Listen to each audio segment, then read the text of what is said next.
All right, I've been thinking about this for a while now.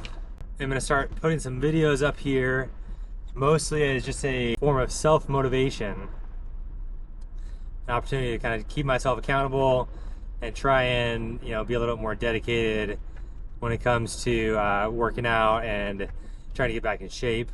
So anyway, hopefully I'll be making some of these videos and try and put them online, trying to keep myself motivated and disciplined to exercise every day, get back in shape. One of the things I wanted to say is that today is December 22nd, and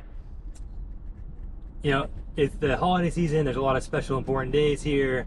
Obviously Christmas and New Year's and all that stuff, and two of my favorite days during this time of year are January 1st and December 21st. And people say, like, okay, sure, January 1st, that makes sense, right? Because it's New Year's and New Year's resolutions and all these things, new start. But personally, I love December 21st because December 21st is the winter solstice. And if you don't know what the winter solstice is, basically 2 times a year you have a solstice. It's the point at which the sun is the furthest away from the northern hemisphere and concurrently closest to the southern hemisphere. And then conversely, it flips, and in the summer you have the summer solstice where it's the closest to the northern hemisphere. What that means is that on the solstice, it is in the northern hemisphere here in America, it's the shortest day of the year, the longest night of the year. And the reason that I love it is because personally, I hate the dark. I don't like it being dark. I don't like it being cold. I grew up in Arizona. I love the warmth. I love the heat. I love the sun.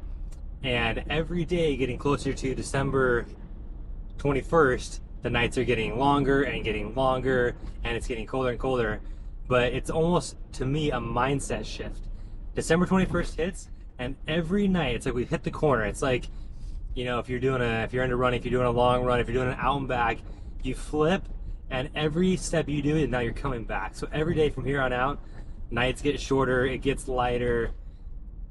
Technically, yeah, we just started winter and we're going into winter time, but what that means is that we're going into longer days from here on out, and that kind of gives me some motivation.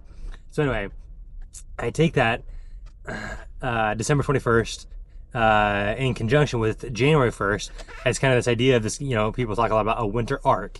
It's this time to set new goals, to make changes in your life, and I've always thought about it as like this opportunity to kind of recommit yourself to exercising, getting in shape, being more dedicated, disciplined, diligent, in all aspects of your life. So speaking of, recommitting yourself and new beginnings and new starts, I like to think about goals and plans and kind of how I mentally organize them in my life. And I've been doing this for a number of years, probably about since I was maybe like 21 or 22 when I was in college. And I break my goals down into 6 categories. If you like these categories, you can break them down to those ones. I feel that they encompass all of the major aspects or areas of my life. But I start with number 1, physical. So physical goals, things that I want to change about myself physically. Number 2, intellectual goals.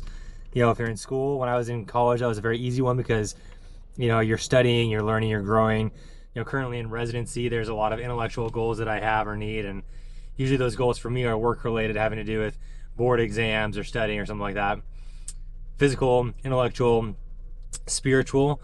I think that, we should all be striving to improve ourselves spiritually, come closer to God, improve ourselves in that manner.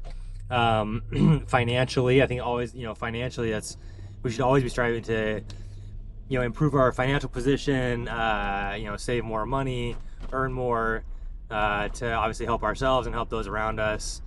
It's just a necessary part of life. Emotional goals. So emotional goals can be a wide, variety or range of things. I usually bump into there things that I think that help improve me emotionally, like, meditation or like getting to bed earlier or stuff like that. And the last one is social. And I think that social is a very important part of this. Social can be things, either with friends, it can be things with your family members, but, generally I think about these goals as expanding your circle of influence, trying to reach out to more people, to engage with more people, to interact with more people. Interestingly, one of the most positive predictors of longevity is having a good, strong social circle. And so anyway, those are the 6 areas for me. Physical, intellectual, spiritual, financial, emotional, social. So I'm going to be setting some goals here in the next few weeks, writing them down on my goal sheet. I have it saved in a Google Drive, and maybe at a future point we'll kind of talk about those a little bit more, and I'll detail some of those goals and make it part of this, make it part of these videos.